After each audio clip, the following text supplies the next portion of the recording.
Tonight on Uncensored Radio, Australian recording artist and TV personality Katie Underwood joins us to discuss instant fame, reality TV, pop stars, art, and healing through music. Katie's giving us all the inside scoop, so stay tuned. Okay, ladies and gentlemen out there in UCR land, we are super excited. Today we have a very special guest. She is a legend in Australian pop dance music, Miss Katie Underwood. How are you today? Welcome. I'm very well.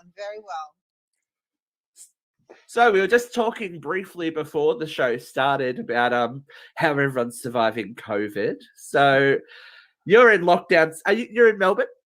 I am in Melbourne. No, we just had like a micro lockdown. So they're coming up with new lingo for lockdowns all the time. So now they call the 5-day lockdown is a circuit breaker. So we just had that and we didn't break.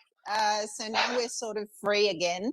But, you know, back to the default of wearing masks everywhere and all of that. But I think across Victoria, we all agree we'd rather wear masks and be free to roam around than be locked down in our houses for various reasons. So, yeah, look, I think it's going to be a lot of to and fro and lockdown and lock and back out until the vaccine sort of rolls out, you know, through the rest of the year. But I think one of our colleagues, Vera's, had her vaccinations. Right. So she said like it was fine. The second one that she had, she got some nausea and a headache because, you know, you get the 2 shots. Yeah. But she said it was fine. Like there was no, you know, she didn't turn into a zombie, which is nice. Look, I mean, people have you know, some people have real reservations about it and they're like, oh, I don't want to be a guinea pig and this and that. And I understand that. But for me, I'm happy to kind of jump in and do it. You know, I'm healthy, I'm young. There's no reason why I should have any weird, you know, side effects. And I probably won't make my children get it just yet. They're only 9, so I don't think they are really, you know, high risk. But I figure, you know what, I'll take one for the team. And look, let's face it, you have been through more drama in your life, Katie, haven't you, than a COVID vaccine? Yeah. Like there's a walk in the park.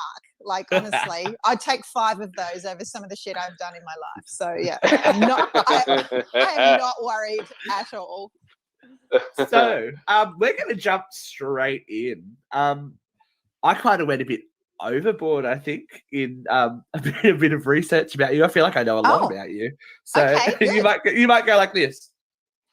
But hopefully. I love research. It's good. The one thing I want to say is that Katie Underwood, you are probably what I like to call a very arsey bitch. You got straight in there. That. Yeah. I don't know how much the boys know about the very start of your career. So can we take you way, way, way, way, way back in the Wayback Machine? Take us back. To 1999 and how you got Terra Firma track. So you want to share that story because it's crazy. Yeah. So look, I'll take you way back in the dark ages. I was a reckless recreational drug user and club goer, and I used to enjoy going out clubbing, and then we'd kick back at someone's place, have a recovery party, and I would often improvise over dance tracks at my friends' places just because, you know, I've always enjoyed singing and that's kind of what I did. Anyway, I remember there was this one day. So, you know, often people would be partying and doing whatever and I would just like plant myself in front of the stereo and just, you know, close my eyes and just sing whatever. So there's this one day and I'd sat down in front of the stereo. Everyone was outside. And so I was just inside by myself doing my own thing. Anyway, about, I don't know how many minutes later, 15 minutes maybe, I opened my eyes back up and there was like 20 people in the lounge room watching me going, what the fuck is this woman doing? You're amazing. You need to do stuff. Anyway, so then there was this one song called Floating by Terra Firma that was released as an instrumental trance track in 98. And that was the one I was kind of into at the time. So a friend of mine, DJ Martine, said, you know what, you should just like record your vocals, record whatever song over it, send it over to him. And I'm like, why would I do that? Like, who am I? I'm nobody. I'm just some chick from Adelaide. What's that going to do? She goes, you know what? It's not going to hurt. Just do it. What do you got to lose? I'm like, yep, fair point. So that's exactly what I did. I went into this studio in South Melbourne and, just recorded whatever, kind of edited it up and sent it across. About 6 months later, I heard back, no, maybe it was 3 months. I heard back from Terra Firma's manager, and he's like, we've just got your CD. I've sent it to Claudio. He really loves it. He's in Miami at the moment, but we'll get back to you, and he's really digging it. So I don't even know this. Now, this part of the story you may not have been able to research because I don't even know if I've even mentioned this before. Gosh, I love it. Yeah. So it was really kind of fortuitous and synchronicity. So then Claudio, who's basically the Terra Firma, that's his act name. So he's gotten back in touch with me, and not only did he enjoy what I'd done, he'd seen a psychic like super recently who'd said, you're about to meet someone who's going to blow the roof off your music and going to take you in a really new direction. So he'd never worked with a vocalist before. So he's had this psychic reading, kind of sat on it for a bit, as you do, and then suddenly, boom, I appear out of nowhere. So he's gone, I think we need to, do something. So about 6 months later, I flew over to the UK. He was working on his solo album, Terra Firma, The Adventures of, and he'd recorded most of it. And he said, let's lay this down fresh. And so we did that. And then he was just super blown away. He's like, wow, you've got an amazing voice. I really love what you're doing. Do you want to do some more stuff on the album? So I ended up recording on 4 of the tracks on his album release. And a couple of them were just like little sound effecty type of things, like not much. But they ended up getting licensed on like Gatecrasher albums. I don't know if you know trance music, if you're of my vintage back in the day. So that was quite a win, getting on a Gatecrasher is like getting on a Ministry of Sound or one of those massive, international labels. So yeah, so that whole experience was like super validating for me. I felt really acknowledged and seen as a singer and a writer and a creative person, from someone who'd been doing it, well ahead of me. I was 24 at the time. And so, it's just because you took that chance too. You're like, oh, well, whatever. You're like, why would I do it? And flew halfway around the world to, rock into this guy's studio that I'd never met before and spend a week recording with him. So was just was really incredible, and that was kind of what started it. So yeah, that's the backstory for the Terra Firma journey. It's just crazy. I just think you don't hear those stories anymore. Like that used to be the way that you got discovered before reality TV. Hello. yeah. But yeah, that whole narrative of you were the good choir girl that went and did dance music and pop music, that seems very popular. But you've also did some swing and jazz with Corduroy Lounge around that time as well. Correct. Yeah. So around the same time, so I did the Terra Firma journey, and I was feeling really good, and I'd always wanted to do jazz as well. So at that point in my life, my intention musically was to make a jazz album and pursue dance music. They were my 2 kind of genre streams that I really wanted to, which is kind of how it all fell out. But the jazz album took me another 10 years to make. But yeah, I started gigging with this guy called Charlie Rook, who was famous for being in a band called The Sharp, and more famous because The Sharp always wore black skivvies, which was a look in the 90s. So that was there. Yes. That Kind was of like the thing. anti-Wiggles. Oh my God, they wore it so hard, but it worked.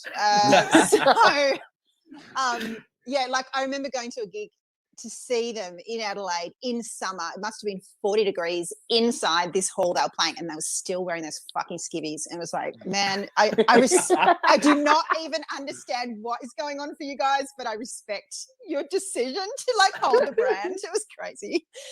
Anyway, so Charlie was really great. He got introduced to me through a friend, and he was looking for a new singer to front his band, but to front a jazz outfit that he wanted to create. But he said, you know what, I'm so over jazz singers because you're all like so much, like too much Feeling jazz. it. He said, but feeling it in a really wanky way. So he said, I want someone to come at this music fresh.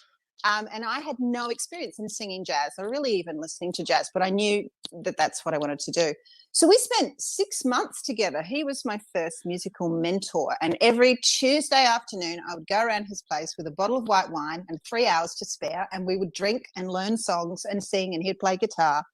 And it was a really, really amazing part of my life. So we built that up. And then at the end of that, we started to book gigs. You know, he's like, yep, I think you're ready. We've got about 50 songs. You know what you're doing. You know, it's time to kind of hit the ground running. So we started getting gigs. And as a band, ideally what you want is you want to get a residency, which is a regular gig once a week, you know, at a place or a couple of venues, and kind of rotate through that. Like that's kind of what you aim for as a band. So we were starting to get that. We got a residency at a great hotel in Richmond. It's like, yeah, okay, this is really cool. Anyway, then I went and did this thing, which was auditioning for this pop group. And I said, That'll never work out. What are you talking about? it'll never work. I don't even like pop. I'm like, so I auditioned for this band on the weekend, and I've made it through to Sydney audition. So I won't be able to make next week's gig, but I'll be back, and you know, it'll be fine. It'll be fine. It'll be Famous fine. last words from Katie I'll never get Underwood. in. It'll be fine. And What was it like though, Katie, plugging into that machine though? Because I was watching the old pop stars, because it was, you know, like I was quite young when it was big in '99. I was still in high We school. weren't that young, Luke. We yeah, weren't no. that young. Look, I'm trying to hide the fact that I'm decaying. But so so like I was watching that and I was like, it was so huge at the time. What was it like just being thrown out there? Like you were just kind of like, as you said, you were doing gigs, you were doing stuff, like just being thrown into the national spotlight all of a sudden. What was that like as a young person? It was madness. I mean, for me at 24, I never really felt that young, and I'd certainly already had, you know, some performing experience and some musical experience. You know, I'd been to the UK, so you know, I felt very global. So You're like Kylie. yeah, but I think, you know, getting into the band was very surprising. Because this is unlike all of the other girls that got in. This is going to sound bizarre. I never really wanted to be in a band. It was never in my plan to be in a pop band. I'm like, I want to be a great jazz singer. I want to be an awesome, funky dance music artist. Like pop just wasn't in the plan. You know? One of the interviews you did, you said your pop career was like a 10-year distraction from all the things you really wanted to do. It was a total accident. So so when I got in, other than the actual shock of getting in, the devastating process of having to tell Charlie, hey, you know, the last 6 months you spent investing in me as fronting your band. I'm going to Sydney and I'm not coming back. I felt awful. But had to do it. But as for the national spotlight, like I remember the record company people and media and PR people and management people, they kind of tried to prepare us, and they said, look, you don't really understand the power of television until you've been on it. And it's not going to be like a normal band. You will be famous very fast, and this thing is going to blow up. So they did kind of try to prepare us. But I don't think there's any way you can really prepare. Like I remember the stats at the time. So what, in Australia, we've got a population of 25 million at the, maybe a bit more now. At the peak of the show, 2.5 million people were watching every week. So that's like 10% of the population. And then, it was you know, so trippy for me to see like the 2.6 million. And I'm like, wait, what? Yeah, but like that's a lot of people to be watching a single show, and then of everyone who watched the show would tell 5 other people. So basically, you know, well over half the country at any one point was talking about this show, Pop Stars. So, and I think the most jarring thing for me was Sophie and I were the most recognisable of the band members. I had bright flaming hair; you couldn't miss me. And Sophie, being the blonde, you know, always stood out from the start anyway. And she's gorgeous, of course, which helps. I mean, we're all gorgeous, but so I remember the whole thing of walking down the street and people just staring at you, like not even quietly staring, like openly, mouth gape open, even running up to you, staring like crazy crazy behavior that I had never seen, let alone experienced. And it was weird. It's like, hang on, what? Like last week I was no one, and this week suddenly I'm this entity that like moth to flames. People are literally running up to in the street. That was really weird to get my head around, mostly because I'd never behaved that way for people that I liked. Like if I like someone, I'm like, yeah, you know, you're cool. But I didn't do the whole poster on the wall and hyperventilating and like breaking out in sweats. And look, I saw Nikki Webster. Nikki Webster was at the Gladstone RSL, and I didn't even ask her for an autograph. I thought, just let Nikki be. Yeah, Nikki just wants to be Nikki right now. No, that's right. But you know what? Jeff has no idea who Nikki Webster is. you are in a minority. Like the level of rude that people just jump straight over if they see an opportunity to get a photo, have a sign, have a cut, like they're just there's this madness that takes them over, and they're like, you know, they will shove babies and strollers out of their way to get to you. And I remember this bizarre moment. I was I don't know, like walking through Sydney somewhere on a bridge. Like I wasn't even anywhere, you know, I was just in the middle of nowhere. And so what would happen is clusters of people would sort of like, once one person would get you and then a crowd would form and then suddenly you've got 20 people standing around you. It's like The Walking Dead. Kind of, yeah.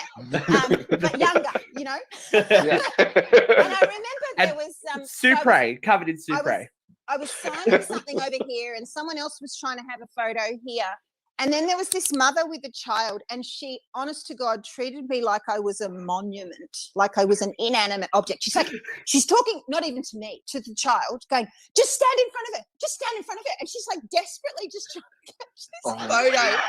I'm like, you people are insane. And I don't think I ever really got over the insanity of that fame. And frankly, I was happy to see the back of it when I just sort of stepped back out of that. You know, some people just don't like it though. Hey, like I don't blame Jeff, them. we spoke to Amy Jo, like she was the original Pink Power Ranger. Amy Jo was never about it. Yeah, well, we used to have the Yellow Power Ranger as one of the hosts of the show. Yeah, I was telling me all that. I did the convention circuit with her when we first did the show, like 10 years ago.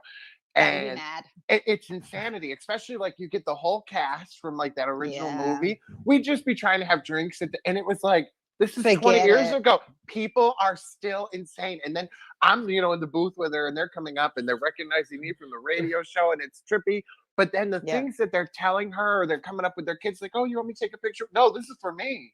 Or the stories, it's cute, right? That a kids TV show changed your existence, and she's just like, but what did I do? Like I you know, like it's intense to see. I'm like, oh dear God, I've never. But I remember Amy was never about it though. She was just like really anxious, and she was just like not about the fame. Like she was just like no. And that's why she's never done a lot of stuff, because like she's obviously acted and produced and everything, but she's never done a lot of the fan stuff because it creeps her out, and she's quite blatant about it. She's just like, it's too much for me. Like it's just people are weird. What? People are weird. Don't let him play you. He's a fangirl, okay? He did the first one at a convention in like the Pink Power Ranger costume. Like, yeah. Anyway, back on Katie. Where are we? All right. Speaking of Power Rangers, what I thought was super refreshing and like really, really smart looking back on it was I think it was like your third callback audition where you had to sing and you wore the infamous mirror top. Oh yeah. Yeah. Like you knew how to dress for the job you wanted. It was like but like, you didn't even want the job, really. Well, I mean, let me just correct you. Once I'm in something, then I'm going to do it. You're in it. You know, I'm going to give it my best shot. But to me, it's like if I get in or don't get in, it wasn't a deal breaker. I already had my plans in place, you know. But I'm like, I'll give this a spin. But the way I figured it, it's like, well, they're auditioning for a pop band. Everyone can sing. Everyone can dance. Everyone's kind of, you know, relatively good looking. But, well, I know, sure. But we're being kind, all right? Katie, do we need to watch the videos again? Okay, some people were terrible. But there were lots of people there that were, you know, amazing. Good enough, right? Good enough. Yeah. And it's like, yeah, but it's a pop band.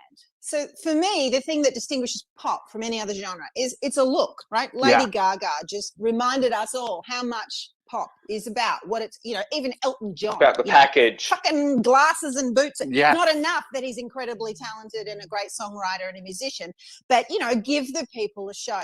So I just went, you know what?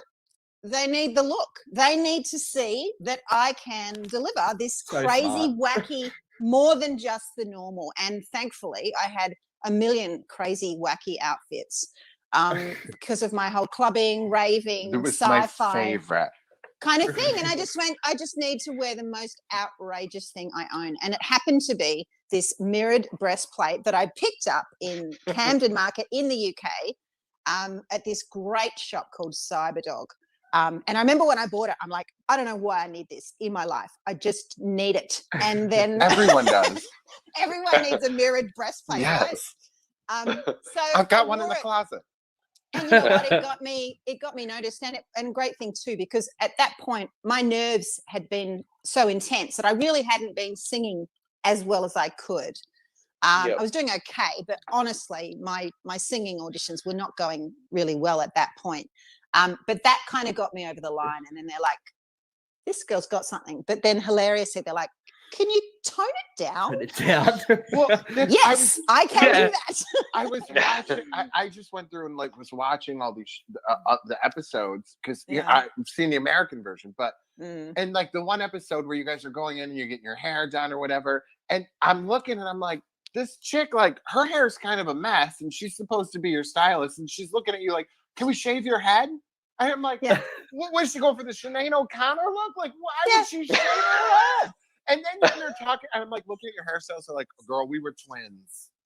Okay, I was at the club, had my hair done all like that, and I was like, oh, all right. Yeah, and I was in that spiky hair, spiky collar phase. I've done all the phases with the hair, every color, every style. It grows back. So. Yeah, no, not if you're a man, because honey, I'm going baldness. I can't do nothing now. I still have too much hair, so yeah, I'm lucky. Jelly. I love it. Every interview I've seen you in that I was watching, I'm like, every time it's a different hairstyle, and I don't know. It's just you. It's just very fun for me. I love it. It was fun for me too. Yeah.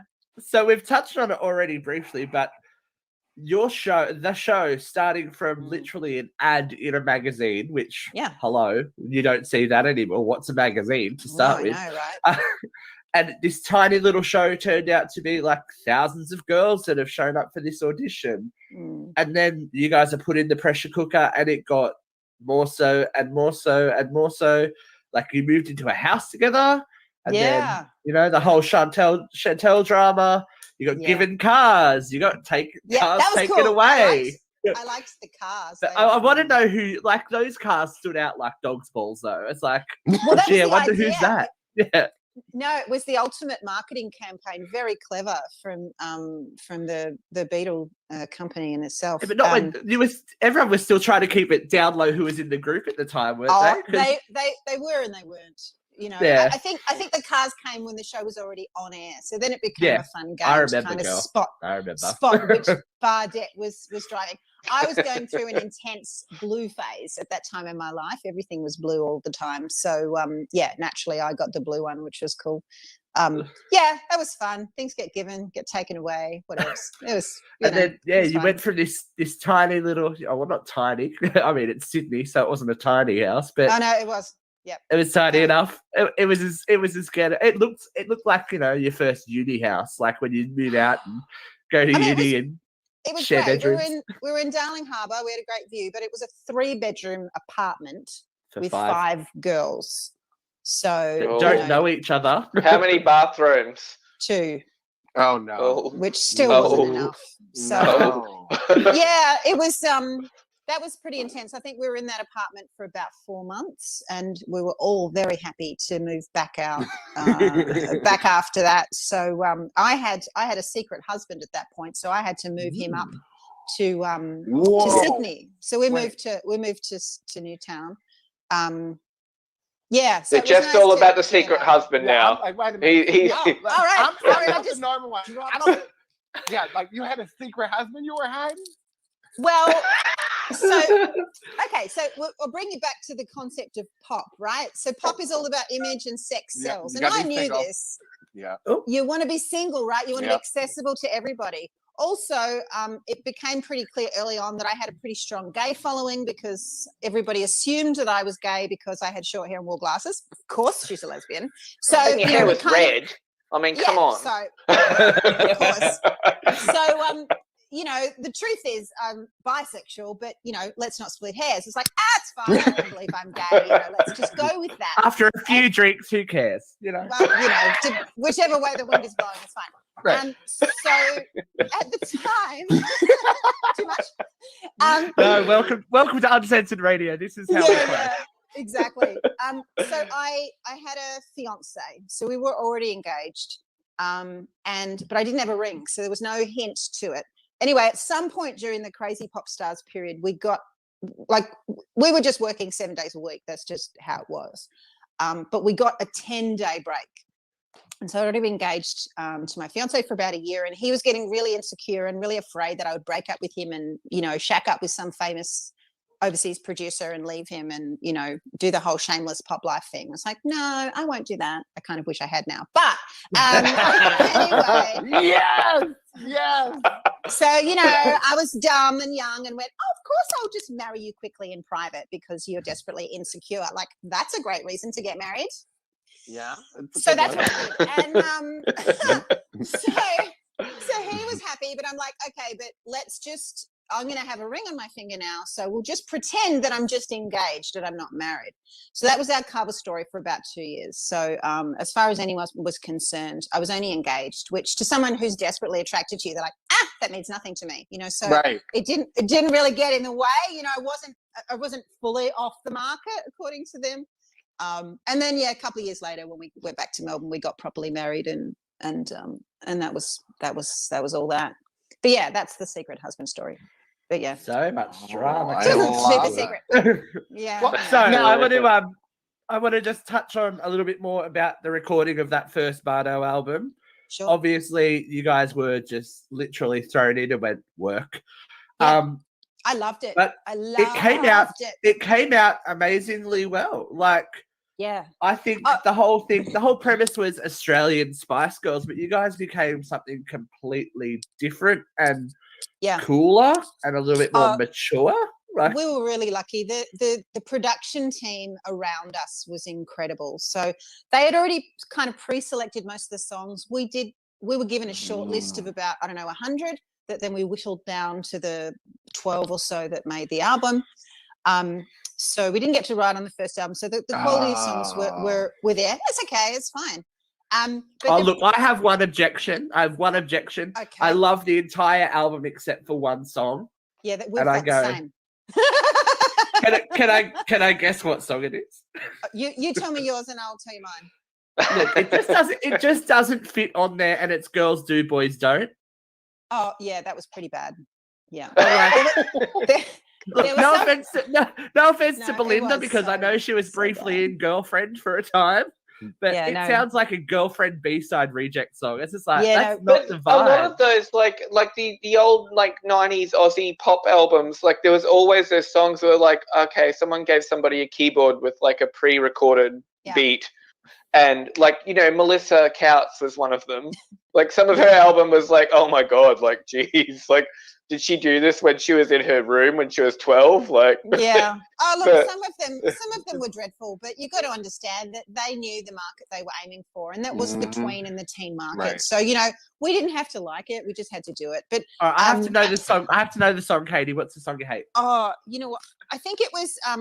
I think it might have been Other Side of Love, or It's not my favorite. Other Side of Love, like it was one of those shoulder popping songs. If I pop my shoulders one more time, I'm going to kill myself. Like, honestly, the choreography in that era was just like everything. Blame Jason Coleman. That guy. The concert we did was like with the Fabio hair in the show, with the big curly. Can I tell you, I actually bumped into Jason Coleman at one of my meditation events just the other weekend. I did not even recognize him, but he's looking great. And he's got his whole like dance university now. He's really done incredibly amazing things with his career. But yeah, for real, had not seen him for 20 years, and we had a great old natter, and he was just blown away by what I was doing, in this little yoga studio down at St Andrews Beach in Victoria. Well, actually, so, I really want to know about like doing really well. Like with your healing with music, like what is that? Like, can you tell us like what you're actually doing with people, and what kind of people are accessing it? Because I was actually thinking the other day, like about like like a lot of people have depression, things like that. Do they have like a lot of the people that are accessing something like healing through music? Do they have that insight to know that? Because I'm just thinking about like with men with depression, like they never want to tell anyone and things like that. Do you get a lot of different people, or is it just like the alternatives? Am I making sense? Yeah, no, I understand the question. So it's the appeal of what I offer is quite diverse. So I think the baseline appeal of it is that most people these days are looking for new healthy ways to relax.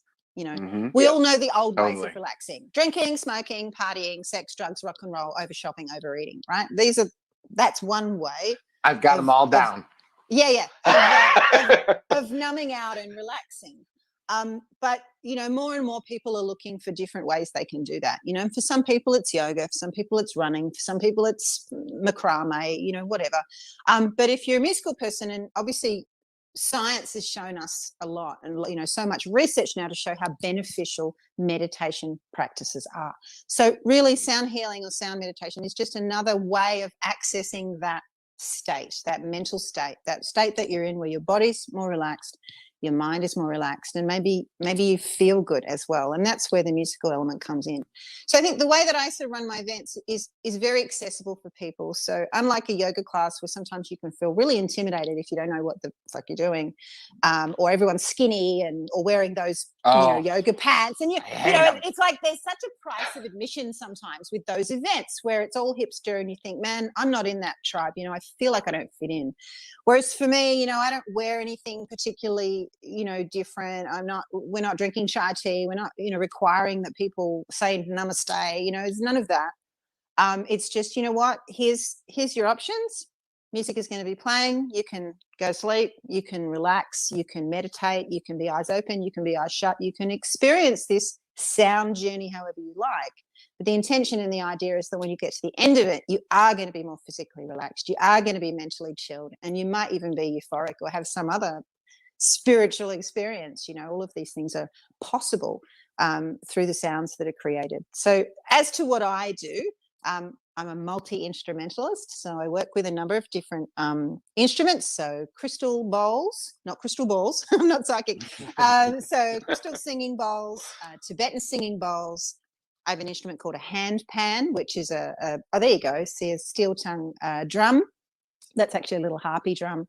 And then various chimes and other kind of soothing sounds. But probably my point of difference, because there's lots of people that are doing what I'm doing, is I use a looper and I loop my voice live. So what that means is I basically create my own choir that's improvised as I go. And I infuse healing Tibetan and Vedic mantras in that. So for people for whom silent sitting meditation bores the absolute fucking eyeballs off them, they come to one of my events and go, wow, there's this lush soundscape where I can put my attention, and there's always something going on, and yet it's relaxing. So I think that's where the appeal is, that if traditional meditation you just can't connect with it, most people connect with music. And this is just a way of kind of inviting people into that space, going, this is for you, this can be for you.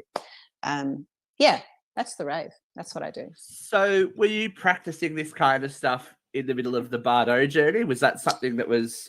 Oh, no. Or did that come later with the ways to, kind of heal yourself? Yeah, so my professional journey echoed my personal journey. So in my late 20s, after the crash of Bardo, Disco Montego, I tried a solo career. My my record company folded without telling me. Oh my God. And yeah, and look, it happens to a lot of people. Oh, you know, we were working on the second single of what was to be my album release, and the owner of the record company was secretly moving himself up to Cairns, which is like the middle of buttfuck Australia, up the top of Australia.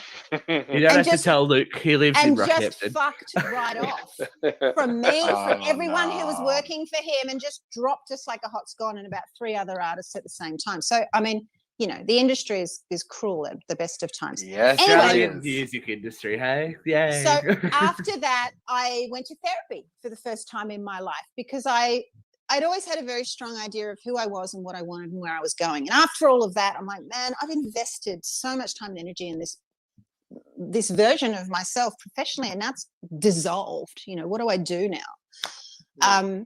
Anyway, so the reason I bring this up is that part of that process is my therapist tried to introduce me to meditation. He said, I think this is something that will really benefit you.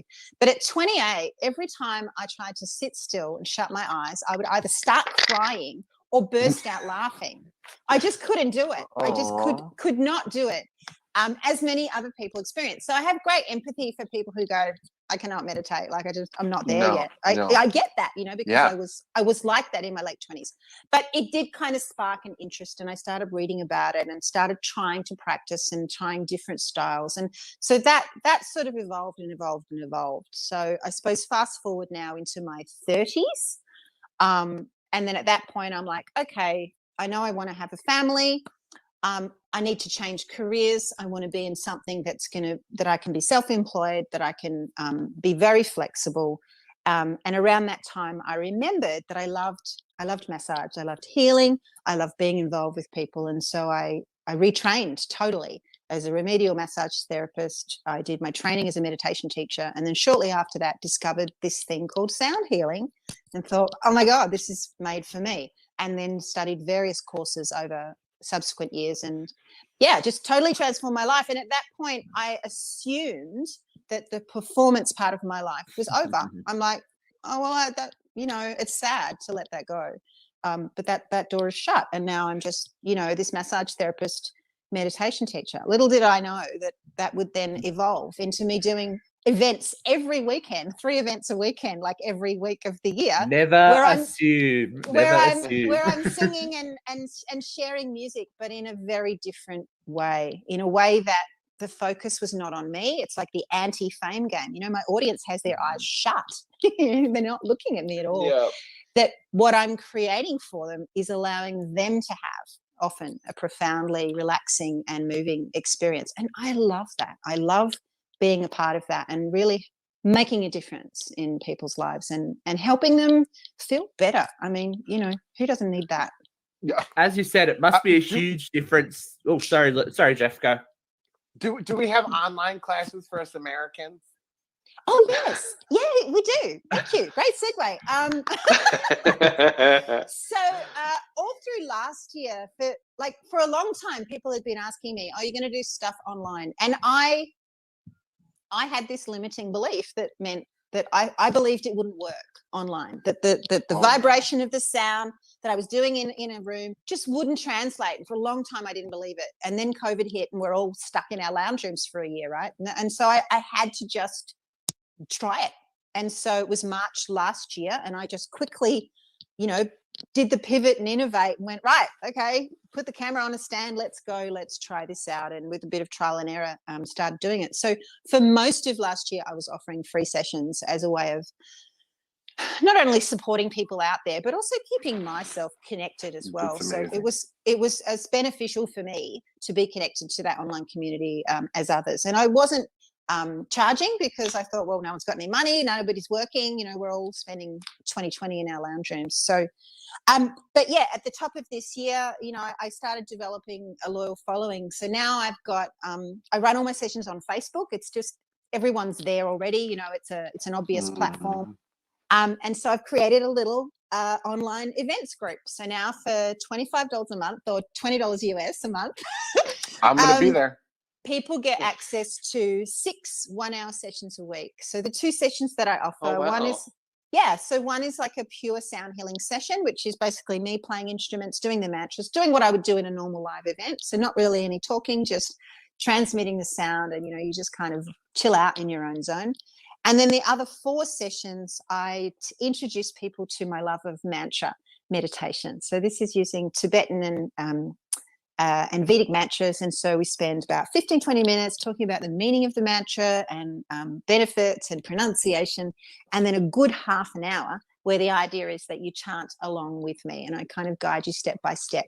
And so every week we're learning a new mantra and evolving through. So it's really lovely. And then at the end of every session, we all have, I can't see them. With Facebook, the visual aspect is just one way. But of course, comments and emoticons go a long way. So there's always a portion at the end of every session where people are tuning in live and we'll, share our experiences, and people are like, oh my God, I saw this and that, and I felt this and that, or I had a shitty day and now I feel amazing.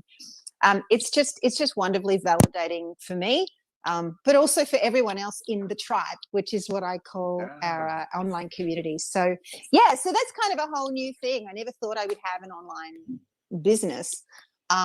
But yeah, it's wonderful. It keeps me grounded and keeps me connected, and it's great. It means now that I can reach people that could never come to an event of mine. Maybe they live overseas, or maybe they're disabled and they live in the country in New South Wales somewhere, or maybe they've got young kids and they can't leave the house, because their kids are like 1, 2, and 4, and they just can't get out, for 5 years. And now they can access these sessions as well. So yeah, it's working really well for everybody. And it must be refreshing. It must be refreshing for you having to as we were talking about with Bardo, having come from that intense scrutiny on the sound that you're making. Because if you watch back those Pop Stars episodes, everyone wanted to chip away at you guys straight away before they'd even really heard anything. They're like, "Oh, well, you're not a real band. You don't play instruments. You don't do this. You don't do that." And you're like, "Well, actually," they called her a fashion victim.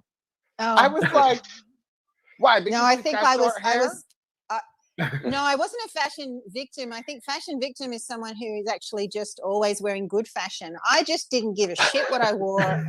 I knew that most people wouldn't like it, but I wasn't trying. Except for the mirrored breastplate. Yeah, but because all your gay boys loved it. No, that's the thing. So the people that loved me were already wearing alternative fashion. They were either goths or they were ravers, or they just liked kooky stuff, or they were in the gay scene. And I'll tell you such a heartwarming story. So 2 years ago, I did my first performance of the Bardo songs in like 18 years. There was this guy who had a gay night running in Melbourne. He's like, will you come and do some Bardo songs? We'll make you a backing track. We'll make it work. He even got me a backing singer and everything. So I did this night of Bardo songs, and it was so fun. Anyway, this guy was there, and he was in full latex. And he's come up, as you do, right? So I'll just fill you in, Jeffrey. My first outfit in the Poison film clip, our very first Bardo clip, was a purple latex catsuit. So that kind of set the benchmark. Fabulous, right? So we all needed a purple latex catsuit in the 90s. Who doesn't? We did. Exactly. Oh my God, so good. So not really this guy comes oh up and gosh, says, there you are.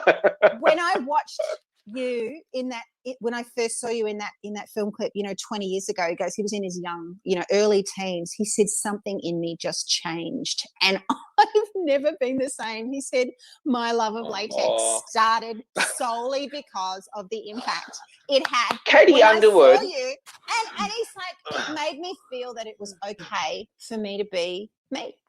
Just don't pee on a robot dog. No, I was going to say, Katie Underwood, are you peeing on the robot dog? What is going on? I love this story, Katie. Do you need the story? I need the story. Share the story. Jeff needs the story.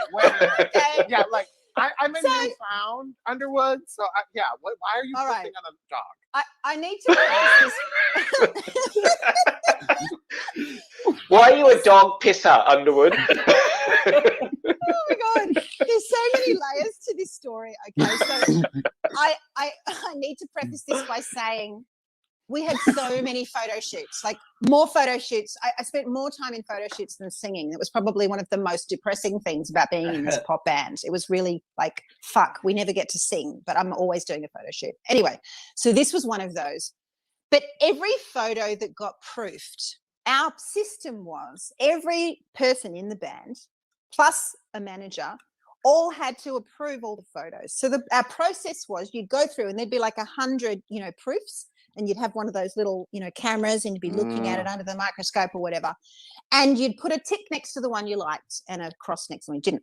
So you can imagine 5 women with varying degrees of body dysmorphia and, shame issues and fucking whatever. I don't like my smile. My thighs look fat. My hair's gone the wrong way. Whatever. Having just gone ringer of like mania. It was so hard. Yeah. So hard to find a photo that all 5 girls went, yeah, we're happy with that. So this one now it was supposed to be a lead for this robot dog. And this was one of the ones where everyone was really happy. All the heads were looking good. And then someone pointed out, they're like, it looks like you're pissing on the dog. It's not pee? It's not supposed to be piss? No. So but the different layer to this is that the dog was a Sony dog, and we were signed with Warner. So at the time we thought, oh, this is hilarious. We're making like a subtle dig at, we're pissing all over Sony with this album. Literally with the album. Projectile pissing. Projectile and we all pissing. kind of agreed, they're going to bring, this is going to come up, right? Can you just deal with this? Because all of our heads look really good in this photo. And I'm like, all right, I'll deal with it when and if it comes up. And of course it did many, many times. And it's still coming up today. Still coming up. So that's the Sony dog piss. So you took one for the team. You're like, I took one for the team. Yeah. I often took one for the team. Yeah. Watching the show, one of the things that struck me, you seemed to be the most well-rounded of all of them. Like, you seemed the most comfortable in yourself. Like, you were kind of like, okay, let's do this. And then, like, you even in the one episode, you're like, I've kept my mouth shut, but now it's time to say anything. All this is getting put together at last minute. It's not okay. Yeah. But you were, it didn't come across as, I think they tried in editing or whatever to make it maybe try to be a little drop, but it didn't. Like, you were just expressing like, this is bullshit. Yeah. Let's hurry up and wait. Yeah. Yeah, no, that I managed to avoid any cruel editing cuts. Many of the girls didn't, and were Tiffany got the bitch edit, didn't she? Yep, totally. They made her out to be far worse than she was. The truth is, Tiffany was one of my favorite people to be around because she was just so straight up and so blunt. You always knew where you stood with her, and still is to this day. I love people like that, But if you're at all sensitive or you take things the wrong way, dealing with people that are really blunt, cut and dry can be quite confronting. For me, it was refreshing, and I loved her for it, and still do.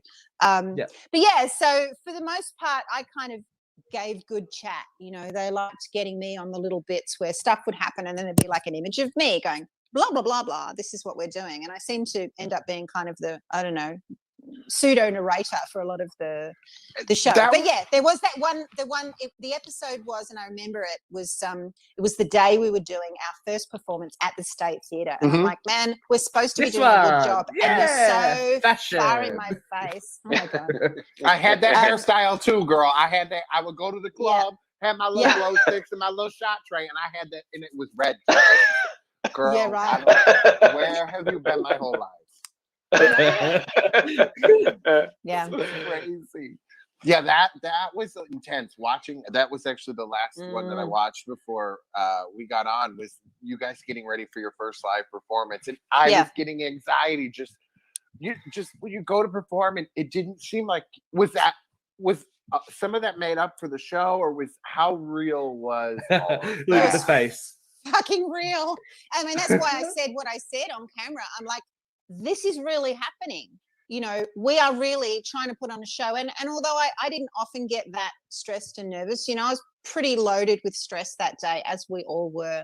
And you're doing a sound check, and then you've got a costume fitting, and then you've got to do this and a record that, and now I've got to get dressed and I've got to do my makeup. And I guess there was a lot riding on it too, because it was kind of like, like, do you guys have the chops or not? Like, We had a lot to prove. We had a lot to prove. You know, it was one thing to be a TV star, and we realized that this first concert and then the release of the album subsequently was going to be the real evidence to show, oh no, actually they can sing and dance live, and these girls do have some talent. So in Australia, you know, pop is really derided quite badly. It's not even seen as a genuine art form.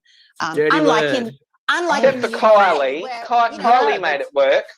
No, that's not true. Kylie was assaulted by the media and the press and the public. For what was she called? She used to be called the singing budgie, wasn't she? So you know, not easy. And she had to go to the UK, where they then embraced her as their own. And then when she made her success over there, then Australia was forced to reconsider their approach to her and go, oh, okay, well, maybe pop is a thing and we have to love her now. But only because she fucked off and went, you guys suck. You know, I'm going over here where these people love me. So, you know, it takes a lot of grit, I think, to not only make and maintain a pop career, but to deal with all of the bullshit that gets thrown at you. So, yeah, there was a lot riding on it for us in this concert. We felt we had a lot to prove. So we're gonna keep going because there is so much more to your story than just Bardo. So okay. I feel like we need to just, you know, I gotta know one thing. Go, Jeffrey. Go. Just one thing. Go, Jeffrey. This asshole. Okay. I'm vile. Listen. Okay. So I just gotta know, like, what was the real story? Wow, you bounced out early. You were like, peace, I'm done. Like, were you not getting paid? What were you going on with your contracts? Like, were they shit like they in America? Because that's like a big thing here for shows of early 2000s, American Idol. Everybody got ripped off, and that's something that is only really kind of coming out now. That how that's the real. So you want to know the story of how I departed? Yeah, like, were you just like, I'm done with this shit? They're not together. We won't get into the conspiracy theories because I don't know any of we all know there's many stories behind, you know, the Bardo breakup. But let's talk about you. I am the source, so I can tell you why I left. Let's talk about you. I won't talk about why the girls eventually disbanded. That's their story to tell. But I can tell you my part of it. So interestingly, and it's just one of those, fuck man, the music industry really sucks sometimes. Yes, and so we were overseas. We were in the UK. We were recording our second album. So we'd gone over there to record with Kathy Dennis, who was the famous writer-producer of Can't Get You Out of My Head, right?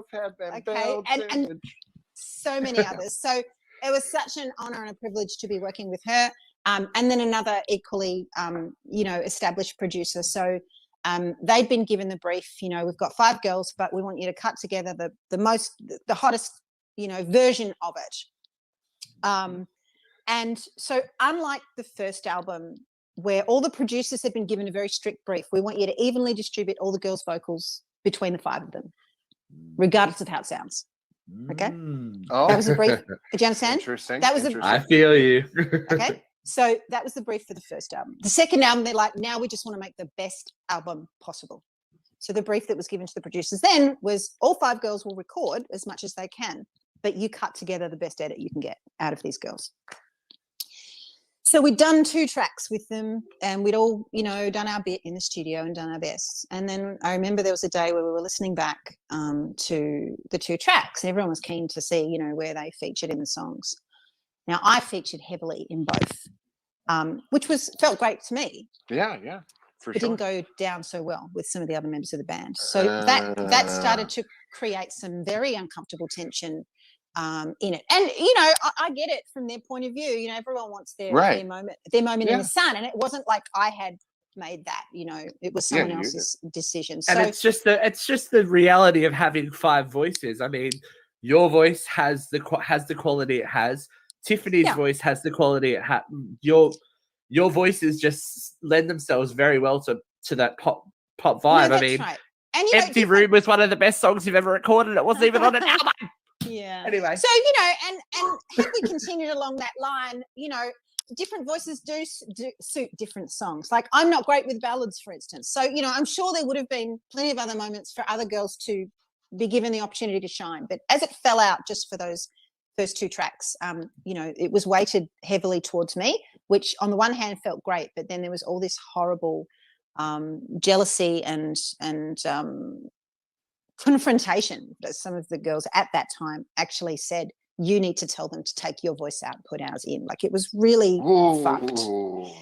So it put me in a very awkward decision. So that was kind of the climate that was happening. We were in the UK at the time. We'd also taken on a new manager. And I remember the moment like it was yesterday. We're in the van, all of us together. He turns around to me. I'm in the back of the van. And he said, I think they're doing auditions for Hair, the musical. I think you should audition for it. Like, he's just talking to me. Oh, shit. And I said, what? If you haven't noticed, David, please, we're in the UK recording the second Bardo album. How is that at all compatible with me auditioning for a musical? Mm-hmm. And it was just so odd. And he's like, we'll probably, I think he might have said something like, you probably won't get in, or you might not get in, or if you did, we'll work it out. But I think it would be a really good experience for you to do it. So the whole thing, exactly right. It was like, I don't get it, mate, but all right, sure. So when we got back to Melbourne, I went to the audition, and unlike most of the people auditioning who had prepared all of these musical theatre hits, I'm like, I don't know musical theatre, but I know jazz. So these are the songs I can do. So, the audition was literally a guy at the piano, and he's like, and I said, do you know this? Do you know that? Whatever. So I did. I sung Night and Day. I sung a couple. He's like, can you do something else? I'm like, yeah, I've got like 50 songs up here. So what do you want? So I gave him a couple of songs, and they were all very happy, and I went away. And so I was like, oh yeah, I think that went well. And then didn't hear anything. Like, never mind, probably just not their cup of tea, you're either what they're looking for or you're not.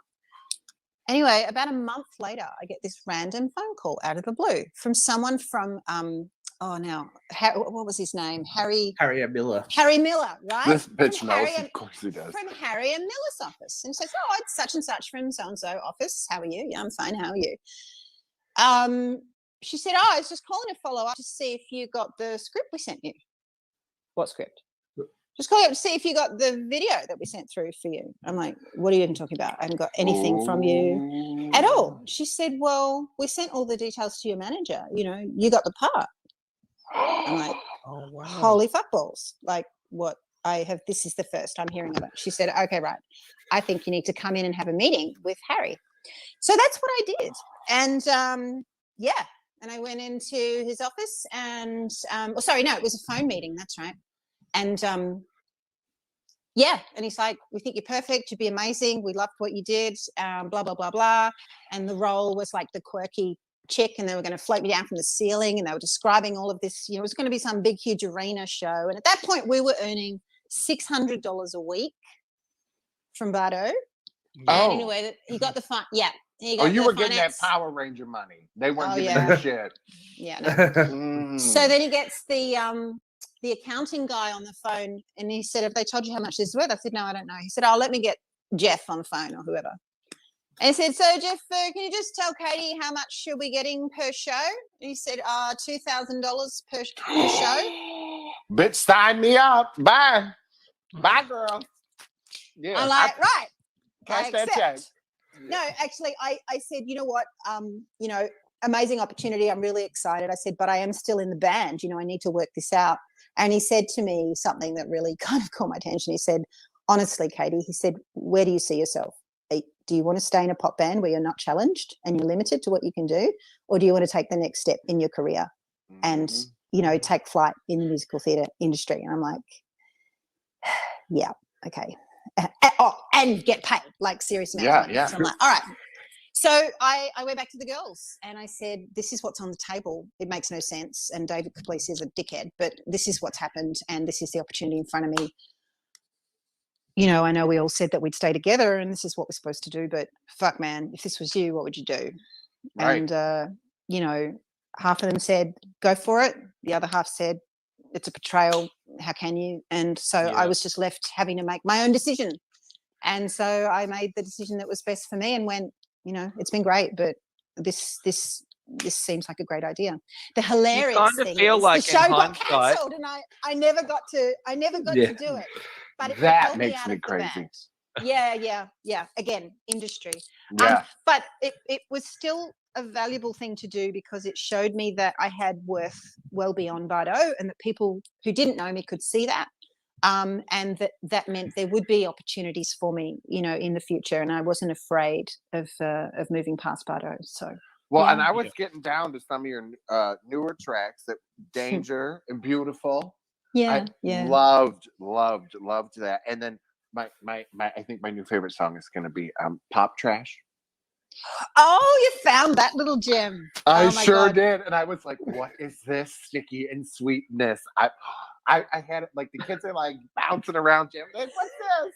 It's a solid track, I tell you. The guy I wrote that with, so Morton Scholen, who was in the UK. So when I went over to do my writing trip over there, and at the time, Holly Valance was a thing, right? I don't know if you Aussie boys remember Holly Valance. Yeah. Kiss. Hello, we're gay, like mid-30s Australian men. So we know Holly Valance. So she represented everything that people love to hate about pop, which was that she was famous for being on TV, and then she married somebody rich, and it was all a who you know thing, and then suddenly she was having this successful pop career. So she was, very lovable and hateable at the same time. So it was right around. She got some tunes, man. She got some tunes. Oh yes, no, she did well. And look, power to her for putting up with all that crap. But I was at the time, it just made me really irate, and so that song was actually based around my observation of the Holly Valance situation. I love it. So, Katie, what you're telling us is that there is how much Katie Underwood solo pop material in your little so bag. Much. Well, there's a whole other album of it, Shut up. Yeah. Actually, really, one of my favorites I did with a Pop Machine production team in Sweden. And the song was called Lost for Words. And it was a brilliant song, if I might say. I mean, a lot of the songs that I wrote were terrible. That's just what happens when you write. Not everything you write's great or even good. But this was one of those ones where you're like, that's a good song. But then the album deal dissolved and it didn't end up going through. Anyway, about 5 years later, we got contacted by the manager of Steps or something, or was it S Club 7? So one of those artists was stepping out to do a solo thing, and they're like, she wants to record your song. And I'm like, fuck yes, bring that shit on. Of course they can do it. But unfortunately, we got that check. I have such a massive vocal range. And so there were lots of deep parts and high parts in the song, and she was not able to pull it off, regardless of the fact they kept trying to change the key up and down. And they're like, no, she can't sell it like you sold it. So it's like, fuck, man. Now I understand. When you want to be a pop writer, this is why the melody has to be like here, so that anyone can sing it. Yeah. Because if you do too much, it makes it really hard for people to replicate. So, lesson learned there. But again, it was a nice validation as a writer to go, this song has appeal to other people, beyond me. So that was kind of cool. Is that track on YouTube? No, I could easily. Well, legally, it gets really tricky because I have co-writers. The producers own half the song, and I'm not supposed to release it without their permission. So we kind of did a sneaky with Pop Trash, but Pop Trash had already been used. So BMG had picked that song up for their was it the not the Popstar series. What's the other vocal series? Australian Idol. Yeah. So they picked that song up and they used it in South African Idol, and they used it in Croatian Idol. And the star there did it. She sung a version of it in Croatian, which was trippy to hear my song in another language. Awesome. Yeah, it was really cool. And when she came out, I saw the video of her performing this track, and she had the flaming red hair and the attitude. She was like a version Jack your style. A Croatian version of me, but you know what they say, that flattery's the highest form of imitation is the highest form of flattery. So that was really lovely. So I figured, you know what? I figured that Morton Scholen had kind of made his money on that track already. So, what's the worst that can happen? They can tell me to pull it off. Meh. So I suppose in theory I could do the same with Lost for Words. It's been 20 years, so they probably look care. If it happens to find its way in, if all that unreleased stuff finds its way into someone's email, I'm sure we wouldn't be heartbroken. But, I'll on the down low, I'll send it to you, and we'll don't even. I've heard the rumor that you're on ASAP as well. You've got that version. Is that correct? Yeah. Oh. You know what was Yes. listening to the music, because their boys are like, "Oh, Katie Underwood's coming out." And I'm like, "Okay, well, what, America." Listening to it, I'm like, "Oh my god!" I sent it to my friend. I'm like, "Didn't we do this in drag?" Yeah, probably. And we did. I was like, I knew it. I'm like, where did I know the song from? And it finally, I messed it. He's like, girl, he's like, there was 5 of us. It was a hot mess. He's like, your rice tip fell out. Yeah. I think that was one of my favorite periods of when Beautiful came out, and it was such a hit, and it became a dance hit before people really knew it was me. So again, it was kind of validating as a performer and an artist to have people love this track without the insane amount of media machine that was behind the Bardo. It was easy to kind of write that off and go, oh, they were really successful because they were all over TV, whereas Beautiful was, it was a hit in its own right. And we all felt I was at the gym the other day, Katie, and they played Beautiful, like the music video and everything on the screen, and I was like, oh shit, it's Katie. I still get royalties for that song. But one of the most fun periods of that, because obviously I'm in the gay community, so I always know a lot of drag queens and gender fluid people and all that stuff. And I was at my local Newtown hotel watching the weekly drag show, and they did Beautiful. And I was right in the front because they knew I was there and they knew me anyway. And I'm like, girl, you did that better than I ever did. So but that must have been that must have been really therapeutic for you, having to, you performed at the Arias in 2000 with Bardo, and then you came back 2 years after everything had died down as this solo entity, and you co-written on Beautiful, like I guess you've proven that you've got the chops, Yeah, I mean, look, I will say it's really hard to write a hit, and it's very unpredictable to know what's going to be a hit or not. And just got lucky, with Beautiful. It was the right song at the right time, and the Disco Montego boys were incredibly talented producers, so that goes a long way. But even the only other legitimate hit that I felt I had beyond that was Be Together, which was my friend T-Funk in 2006. And again, that became licensed to Ministry of Sound and became a pseudo global hit moment. But honest to God, when I wrote the lyrics for that, so Tim would do the music, I would do the words and the melody and all the harmonies, whatever.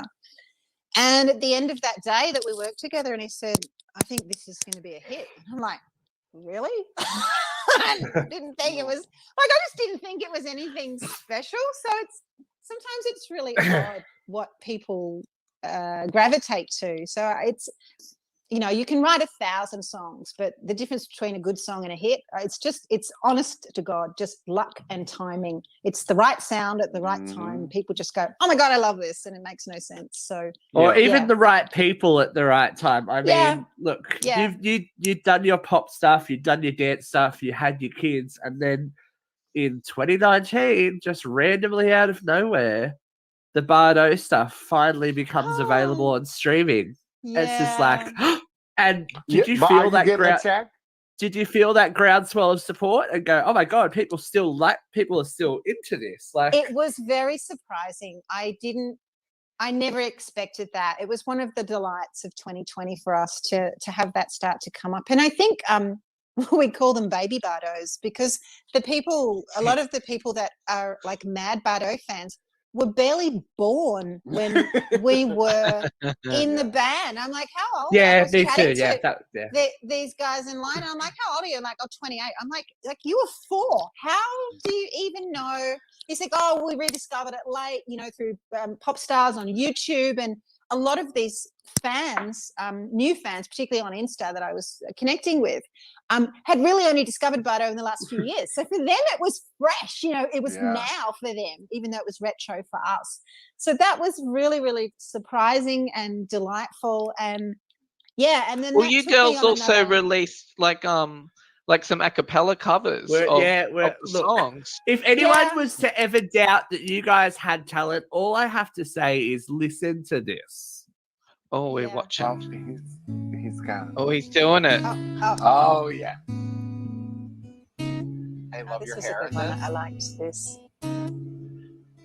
I have a question about this as well. Okay.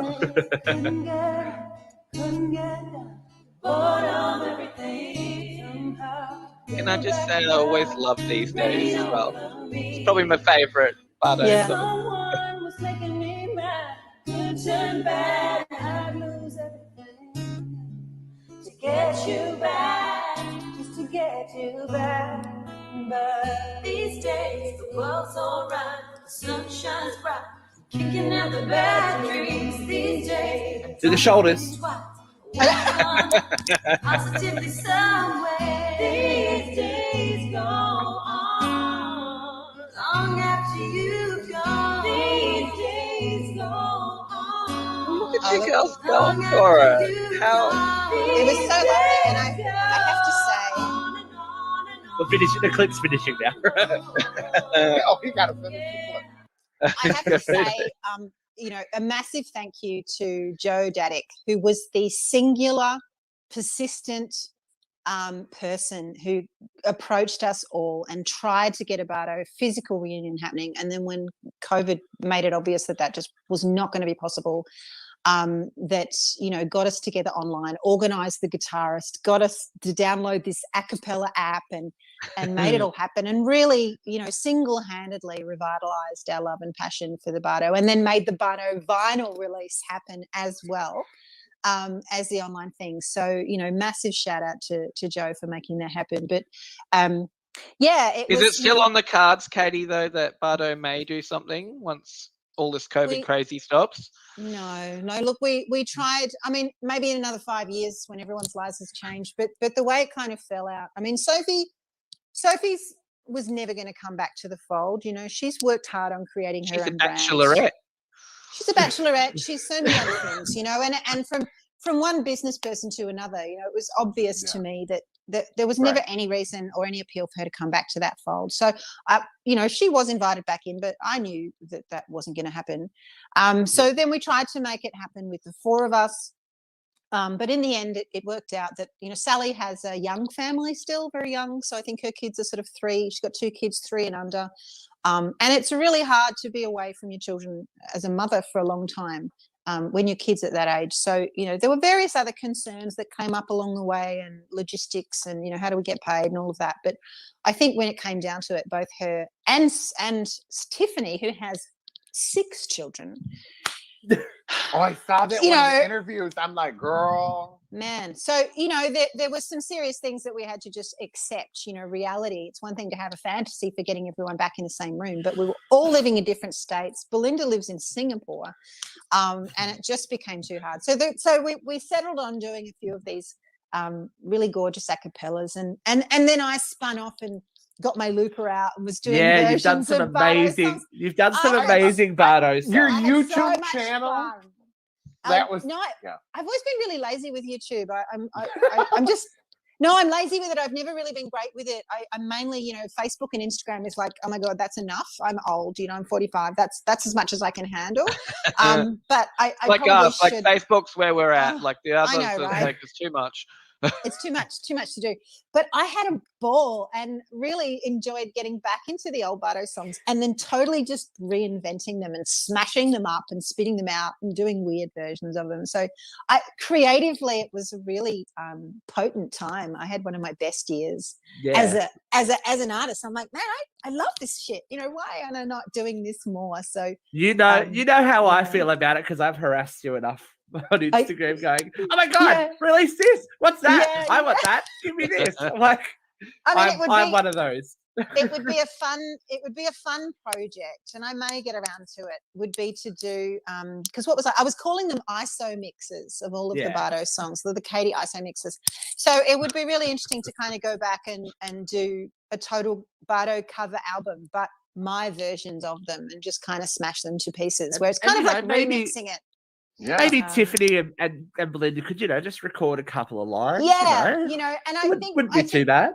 I think that's about as close as we would get to having a Bardo album. But yeah, I think it'll take another 5 years at least for 25th reunion. Let's do it. It's not impossible for Sally and Tiffany to possibly be available, but for if I win the lottery, it's on. If I win the lottery, we're doing a new document. We're doing a documentary. Money at we're doing a documentary. We're doing a new album. We're doing a tour.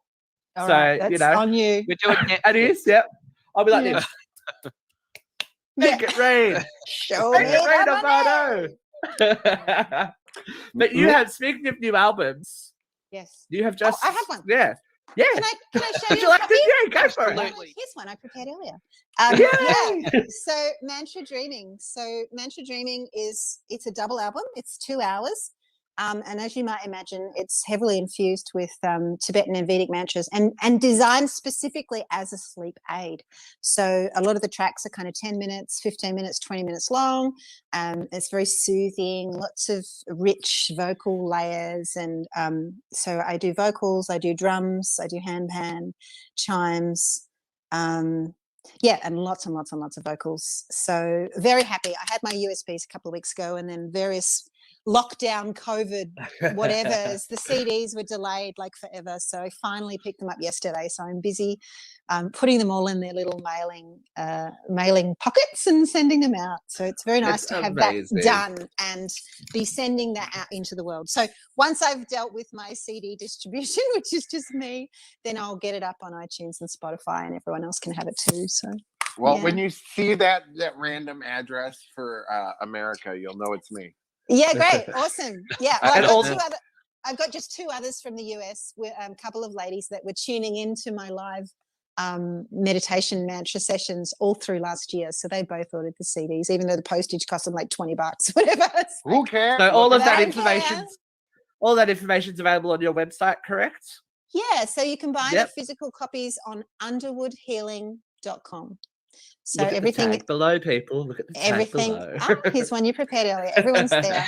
And if people are interested in joining me in the online events group, you're best to go to my Facebook page. So just search for Katie Underwood and you'll find me. And then you'll find the info on there, or people can just message me and go, how the fuck do I join? And I will tell you. So yeah. So we understand you're super busy, so we've gone overtime because we just have so much to talk about with you. But thank you so much for your time today. As you can tell, I've been a fan since, Pop Stars days. I don't know if you remember, I've got to just share a little story. Go. On your first tour, you guys came to Newcastle. Yes. Which is where I am. And yes. in the middle of the concert, Tiffany threw out her cowboy hat. Yeah. Into the audience, and there was so this is just for Jeff. There was actually a physical altercation in the audience to get this cowboy hat. Like actually, they weren't even teenage girls. They would have been late 20s because I was a teenager, and they were like real tall, and they were literally punching on to get this cowboy hat. And you guys are like, we're not continuing with the show until everyone calms down. It was like, it was a Beatles moment. I was just like, this is insane. Because I remember we were outside the venue, lined up around the block to get in to see Bardo. And everyone's like, Bardo. I'm like, shut up, whatever. But I was like, I will never forget the punch up over Tiffany's cowboy hat. only in Newcastle. Yeah, Dewey right. See, we're a bit of a rock and roll city, so we go rock and roll for pop as well. It's just look, actually, I saw Katie. I saw you live at Big Gay Day, and like, oh gosh, what year was Brisbane. it?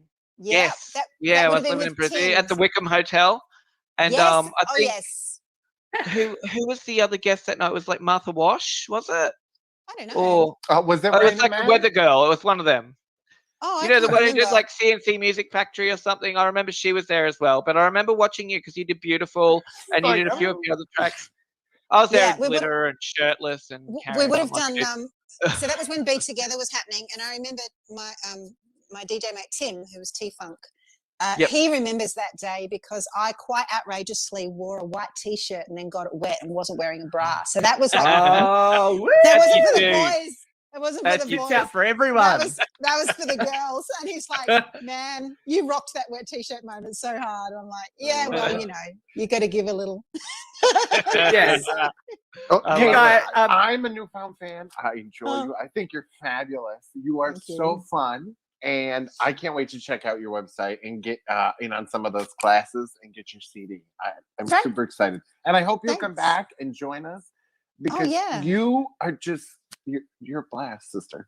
Well, look, I'm really, really, really, really, really keen to get some dance music out this year. Last year really put a creative firecracker up my whatever.